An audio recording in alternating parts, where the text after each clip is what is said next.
Assalamualaikum Bu Lia. Waalaikumsalam Bu Putri. Apa kabarnya ini? Tumben hari ini ketemu saya. Alhamdulillah baik. Cuma ada yang pengen saya diskusikan aja hari ini sama Ibu. Ibu punya Oh, waktu nggak? siap, selalu ada. Gimana Ibu? Ada yang ingin dikonsultasikan? Biasalah Bu, masalah mengajar di kelas. Oh, begitu. Ada Kenapa Ibu? sedikit yang ada yang sedikit yang saya mau diskusikan gini.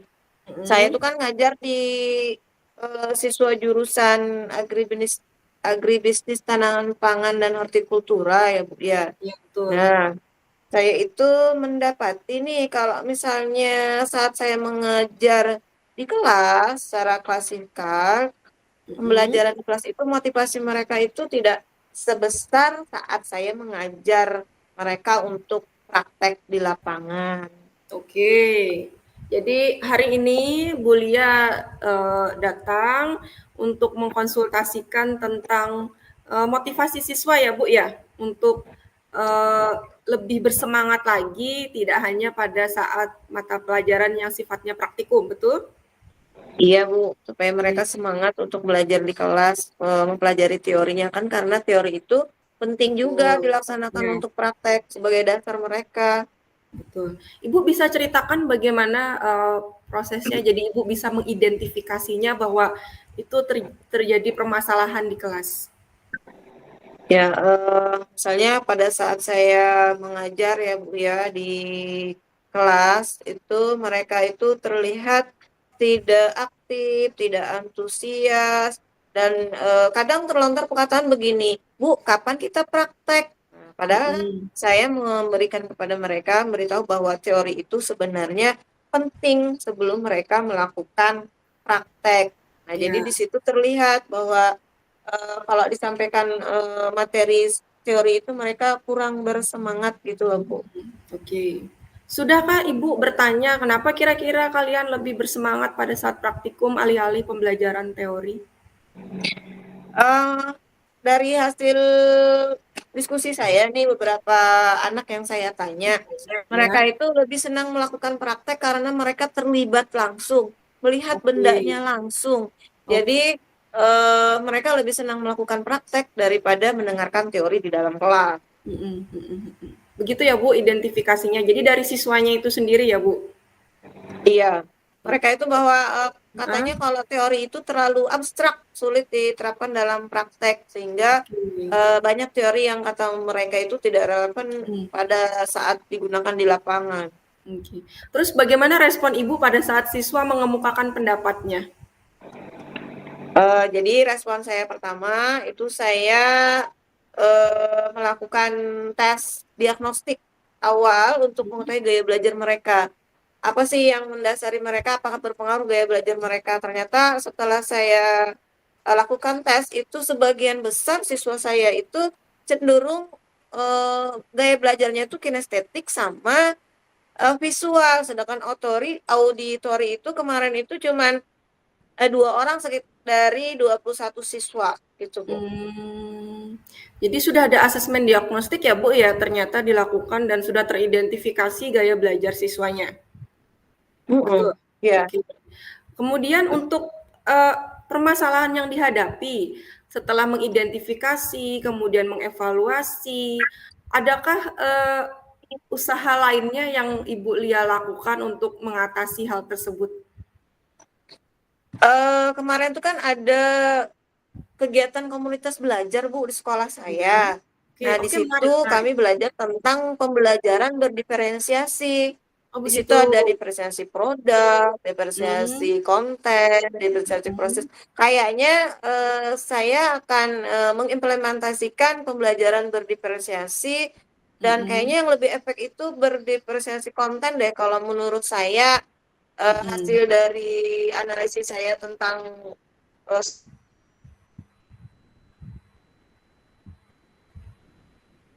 Tentang apa Bu? motivasi belajar tadi Bu. Heeh. Oh, jadi nanti mau ini ya Bu ya, mau mempelajari tentang mau mempraktekkan pembelajaran berdiferensiasi, terutama Iya. diferensiasi konten.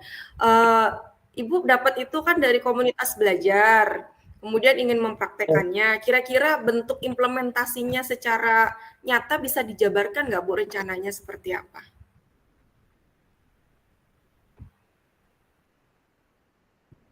Rencana saya kalau melaksanakan di verifikasi konten ini mungkin saya bisa menyediakan materi yang teori tadi itu dalam bentuk berbagai format seperti video, dokumenter tentang praktek agribisnis, kemudian artikel yang relevan, atau membuat presentasi interaktif dengan beberapa aplikasi gitu. Jadi siswa bisa memilih cara belajar yang mereka sukai. Atau juga ini saya akan mengintegrasikan apa namanya contoh nyata atau benda konkret nih yang bisa saya praktekkan di dalam kelas saat mengajar teorinya. Jadi misalnya saya menunjukkan teori pemupukan misalnya pada tanaman. Jadi saya bawa ke kelas mungkin dalam simulasi kecil gitu kayaknya. Oke, siap. Ibu rencananya sangat struktural banget ya, Bu, dan luar biasa. Tapi saya rasa Ibu tidak bisa mungkin bekerja sendiri ya, Bu, ya? Berarti kan harus ada dukungan dan bantuan. Kira-kira dukungan seperti apa yang Ibu perlukan untuk mewujudkan rencana tersebut? Yang pertama mungkin sarana prasarana Bu ya, untuk menyiapkan pembelajaran yang berdestinasi konten tadi di kelas misalnya seperti smartphone anak-anak, kemudian jaringan internet. Kalau misalnya mereka pembelajarannya dengan kayak membuka YouTube atau aplikasi lain seperti Google Doc. Nah, jadi perlu ada jaringan internet. Kemudian seperti sarana alat-alat praktek yang sederhana yang bisa saya bawa ke dalam. Atau juga mungkin nanti bisa saya berkolaborasi dengan guru mata pelajaran yang lainnya. Sama juga di jurusan pertanian, cuma mungkin spesifikasi mata pelajarannya itu agak berbeda. Nanti berkolaborasi, siapa tahu bisa menstimulus mereka lagi untuk lebih aktif dalam pembelajaran. Oke, siap. Luar biasa Ibu rencananya sudah sangat matang. Sudah bisa mengidentifikasi, sudah bisa merencanakan solusinya seperti apa. Kira-kira Ibu, target perubahan yang diinginkan setelah diskusi dan pencapaian dan pencarian solusi ini, kalau boleh dibagikan dari skala 0 sampai 10 berapa ya kira-kira Ibu? Awalnya sih saya perkiraan skala saya itu paling sekitar 3 sampai 4 lah. Nah, tapi setelah saya tahu nih ada pembelajaran berdiferensiasi, kemungkinan saya akan menaikkan target skala saya sekitar 7 dan 8 lah dulu untuk Oke, luar biasa. teorinya di kelas supaya mereka lebih termotivasi lagi. Oke, siap, luar biasa. Sangat optimis ya, Bu ya? Iya, Bu. Saya Siap. akan berusaha supaya pembelajarannya lebih menarik lagi kalau di kelas. Siap. Ibu untuk tanggung jawab ke depannya nih, Bu, yang paling dekat apa yang akan Ibu Lia lakukan? Untuk Yang aksi pertama nyata mungkin Ibu saya, sendiri. oke Bu, siap. Mungkin yang pertama saya akan membuat dulu semacam RPP yang menyesuaikan dengan diferensiasi tadi, kemudian model pembelajarannya mungkin saya sesuaikan supaya Ya. mereka lebih berminat dan sesuai dengan pembelajaran berdiferensiasi tadi. Kemudian saya juga menyiapkan mungkin alat dan bahan yang disesuaikan. Kemudian dari sumber dayanya lagi seperti akses teknologi tadi. Jadi menyiapkan berkoordinasi dengan bagian sarana prasarana, memastikan nih jaringan internet apakah bisa digunakan. Kalau tidak berarti saya harus menyiapkan anak-anak juga harus menyiapkan data paket untuk mereka mengekspor. Kalau menggunakan aplikasi pakai jaringan internet ya Bu ya. Siap. Sudah sangat matang ya, Bu, rencananya ya? Insya Allah Bu. Siap. Bagaimana Ibu sekarang perasaannya setelah berdiskusi tentang identifikasi, rencana hingga aksi nyata sebagai bentuk tanggung jawab Ibu untuk menyelesaikan permasalahan yang tadi disebutkan? Oke, awalnya itu saya masih sedikit bingung nih ya, apa sih yang akan saya lakukan untuk meningkatkan motivasi belajar siswa kalau memberikan materi secara teori di kelas gitu. Tapi setelah Mhm. diskusi dengan ibu, kemudian kita eh, pembicaraannya terbuka. Jadi saya agak menemukan nih solusi. Ternyata lewat pembelajaran berdiferensiasi itu Mhm. saya bisa melaksanakannya untuk pembelajaran di kelas sesuai dengan kebutuhan dan gaya belajar siswa agar mereka lebih tertarik lagi secara visual atau mereka melakukan pembelajaran. Siap. Luar biasa Ibu Lia, sangat matang rencananya dan sangat presisi. Semoga bisa dilaksanakan ya Bu ya. Dan saya menunggu proses perubahannya serta bentuk dokumentasinya agar nanti bisa dibagikan sebagai bentuk praktek baik kepada rekan-rekan sejawat yang mungkin saja memiliki permasalahan yang sama dan mereka bisa menjadikan solusi yang Ibu Lia gunakan sebagai solusi mereka juga. Iya, baik Bu. Ada lagi yang ingin disampaikan, Ibu?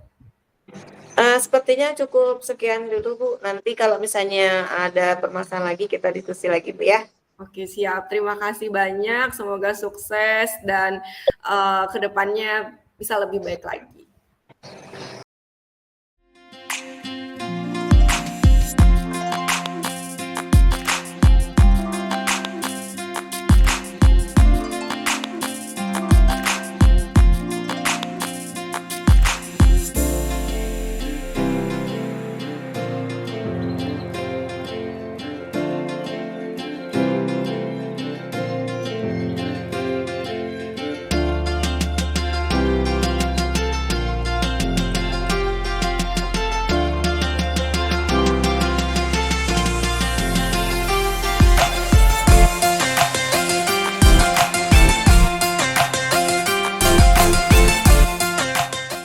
Assalamualaikum Bu Putri, gimana kabarnya? Waalaikumsalam, Ibu Ana. Alhamdulillah sehat. Bagaimana kabarnya Bu Ana juga? Alhamdulillah baik. Ada Alhamdulillah. ada kabar apa nih? Iya, begini Bu Ana. Pertama-tama saya mohon maaf sekali mengganggu jam istirahatnya Bu Ana. Jadi maksud dan tujuan saya menemui Bu Ana kali ini adalah ada sedikit yang ingin saya diskusikan tentang ini Ibu, permasalahan tugas literasi, terutama penyusunan KTI untuk anak-anak kelas 12. Oh, nggih. Bisa Ibu ceritakan bagaimana kegiatan tersebut?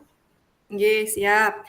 Jadi di kelas 12 ini rencananya karena saya juga mengampu pelajaran bahasa Inggris, saya ingin meminta anak-anak untuk menyusun tugas karya tulis ilmiah, Ibu, sebagai salah satu mungkin syarat kelulusan dan juga bekal ilmu pengetahuan mereka. Jadi kemarin saya sudah berikan contoh tugasnya, namun ternyata respon anak-anak ini kalau boleh dikatakan kurang berminat Ibu, kurang menarik. Jadi maksud saya itu kalau saya bisa katakan dan simpulkan, anak-anak itu sedikit menolak dengan adanya tugas ini.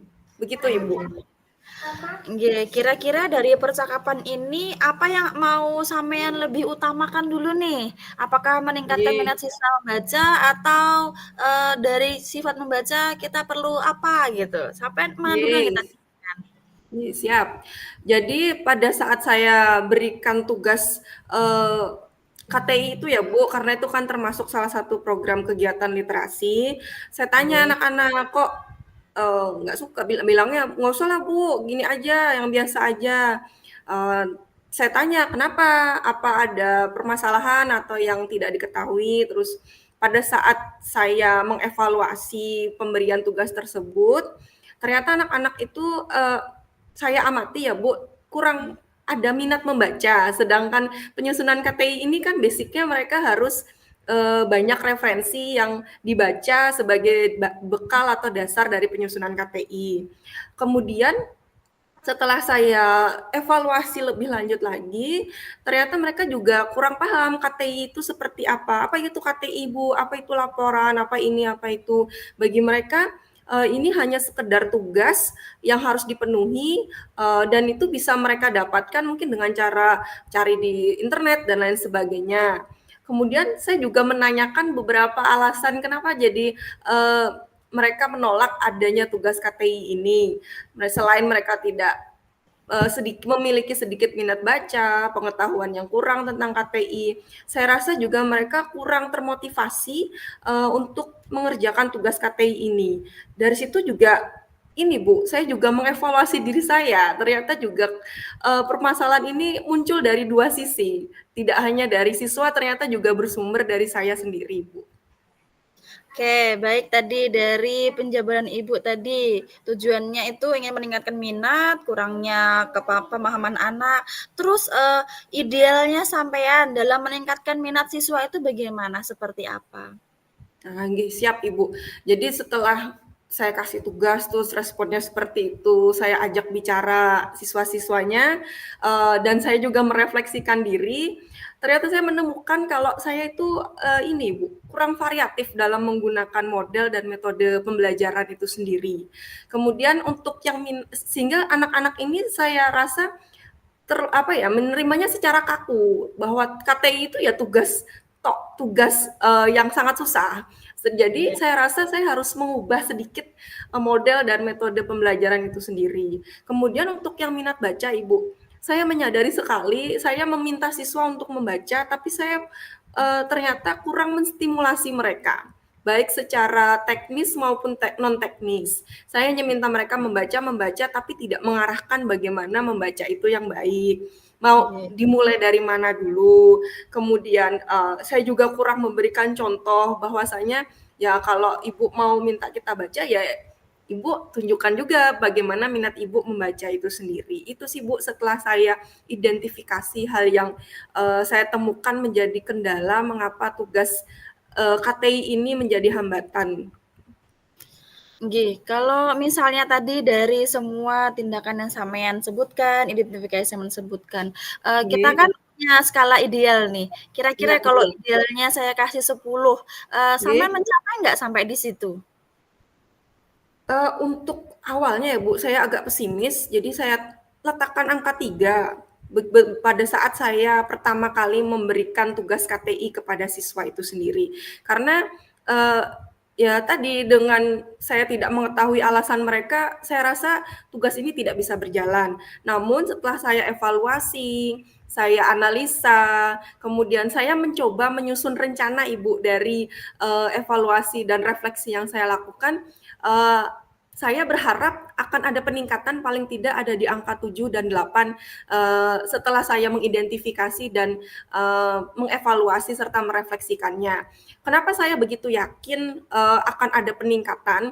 Karena setelah pada saat diskusi ini saya tiba-tiba tercetus Ibu tentang rencana yang mungkin bisa saya pribadi laksanakan untuk mencapai target angka 7 atau 8. Jadi mungkin setelah ini ya Bu, saya mulai ingin merencanakan untuk menyediakan pojok baca ke anak-anak sebagai tahapan untuk proses stimulasi minat membaca.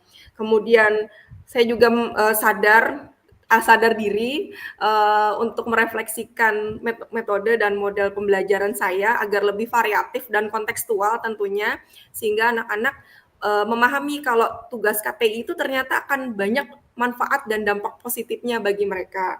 Kemudian saya juga berdiskusi Bu dengan rekan-rekan sejawat tentang bagaimana referensi, sumber informasi, serta proses penyusunan laporan KTI ini sendiri sehingga saya tidak kerja sendiri pada akhirnya. Dan yang terakhir tentu saja pemangku jabatan kepala sekolah. Jadi kemarin saya juga mengusulkan untuk dalam 5 hari pembelajaran, saya minta 1 hari dari Senin sampai Jumat mungkin selama 15 menit sebelum pembelajaran ada yang namanya hari membaca atau hari literasi, Ibu. Iya, nggih, bagus sekali Nggih, siap. identifikasinya yang sudah sebutkan waktunya, kapan berjalannya, dan, manfaatnya untuk apa. Oke, baik. Selanjutnya, maaf, Ibu melihat dari tindakan yang Ibu kasih tadi, apakah sudah mencapai nih target sampean yang sampean laksanakan tadi? Iya, siap Ibu. Kalau untuk target, mungkin akan terlihat pada saat nanti aksi nyata Ibu. Saya merencanakan sebagai bentuk tanggung jawab saya, setelah saya identifikasi, kemudian setelah diskusi ini ternyata ada pencerahan, saya mencoba menyusun rencana. Komitmen saya setelah ini, target saya, mulai minggu depan mungkin akan ada aksi nyata dari saya untuk mencapai target yang tadi saya telah sebutkan sebelumnya, yaitu dari angka 3 ke angka 7 itu sendiri. Jadi, target saya sih Bu, paling dekat ini adalah saya ingin menyediakan pojok baca di kelas, terutama kelas saya pribadi ya Bu, dengan buku-buku cerita yang ringan saja dulu dan sederhana, mungkin seperti komik, ataupun Nggih, anime, ataupun buku novel-novel iya, ringan yang siap. sebenarnya usia mereka SMA, tapi mungkin saya akan bawakan nanti novel-novel teen lead kali ya Bu, yang usia-usia remaja, sehingga paling tidak itu menstimulasi minat baca mereka dulu. Nggih, baik, kira-kira aksi sampean tadi, siapakah yang akan mendukungnya? Apakah sampean kolaborasi dengan rekan sejawat atau dengan orang tua? Apa yang sampean tindak lanjutin? Oke, siap. Seperti yang telah saya sebutkan di rencana tadi ya, Bu. Jadi ada beberapa stakeholder yang akan saya libatkan untuk proses terwujudnya rencana saya ini. Yang pertama jelas sekali saya akan melibatkan diri saya sendiri sebagai bentuk refleksi saya. Saya akan belajar untuk lebih baik lagi dalam menyampaikan proses pembelajaran agar bersifat kontekstual. Kemudian saya akan menggandeng beberapa rekan sejawat terutama untuk mencari ide-ide, model, dan metode pembelajaran agar penyampaian tentang tugas KTI ini tidak membebani siswa.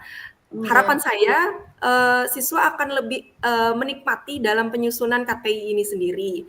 Kemudian saya juga tentu saja karena ini saya rasa akan berdampak positif, saya akan melibatkan kepala sekolah sebagai pemangku jabatan, terutama izin beliau sebagai penanggung jawab juga dan pelindung tentang pengadaan hari membaca seperti yang sudah saya sebutkan sebelumnya. Kemudian karena ini ada juga beberapa sarana yang akan saya gunakan, mungkin dukungan dalam finansial dan anggaran juga saya perlukan, Ibu. Oke, dari rencana pian tadi, yang paling mendekati yang akan sampean laksanakan, pertama tadi rencananya ingin mengadakan pojok baca, dan kedua Betul. melakukan kegiatan yang variatif, ya kan? Mana yang lebih sampean dekatkan dulu, yang harus sampean lebih tingkatkan, tanggung jawab sampean dulu yang mana sampean prioritaskan? Oke, siap. Kalau untuk yang paling nyata perwujudannya mungkin di pojok baca, Ibu. Karena saya pribadi juga suka baca dan ada beberapa buku yang sudah saya baca di rumah dan saya rasa kalau saya endapkan begitu saja di rumah sangat tidak fungsional. Mungkin akan saya sediakan, saya akan bagikan kepada siswa sebagai salah satu sarana terwujudnya pojok literasi atau pojok baca itu sendiri. Nggih, bagus sekali ya rencana pian, tindakan Ini siap, pian, Ibu. tanggung jawab pian, dengan kolaborasi bersama rekan sejawat serta dukungan dari kepala sekolah, serta apapun Siap, yang terima dilaksanakan kasih. di situ, sampean sediakan di situ, semuanya untuk perkembangan murid, luar biasa. Terima Oke, kasih, Bu. setelah kita berbincang-bincang, setelah kita melakukan percakapan ini, gimana perasaan sampean? Alhamdulillah pada awalnya mungkin agak sedikit ini ya Bu, kompleks permasalahannya karena memulai sesuatu itu tidak mudah. Kemudian saya juga bingung harus mulai dari mana dulu dengan berbagai rencana yang banyak ini. Namun setelah saya berkonsultasi dan berdiskusi dengan Ibu Ana, saya mulai menemukan titik cerah, terutama tentang target terdekat apa yang akan saya lakukan agar rencana atau permasalahan yang saya hadapi ini terpecahkan dan rencana saya bisa diwujudkan. Oke, baiklah kalau gitu cukup sampai di sini atau kita lanjut lagi nih perbincangan kita? Saya rasa saya sudah cukup tercerahkan, Ibu. Kedepannya mungkin pada saat proses, jika nanti ada sedikit hambatan dan kendala, mungkin saya bisa minta waktunya lagi untuk Ibu Ana membantu saya agar sedikit lebih tercerahkan lagi ke depannya. Oke, siap membantu. Saya juga menunggu nih kelanjutannya sampean seperti apa, berupa foto Ya, kah atau apa ya. bagaimana tindak lanjutnya sampean saya tunggu. Baik, terima kasih Ibu. Kalau begitu Sama-sama. saya terima kasih banyak ya Bu ya. Mohon maaf sudah mengganggu waktu istirahatnya. Sama-sama, Bu. Terima Selamat kasih dan berjuang. iya, siap. Semoga sukses. Terima kasih. Assalamualaikum warahmatullahi wabarakatuh. Waalaikumsalam warahmatullahi wabarakatuh.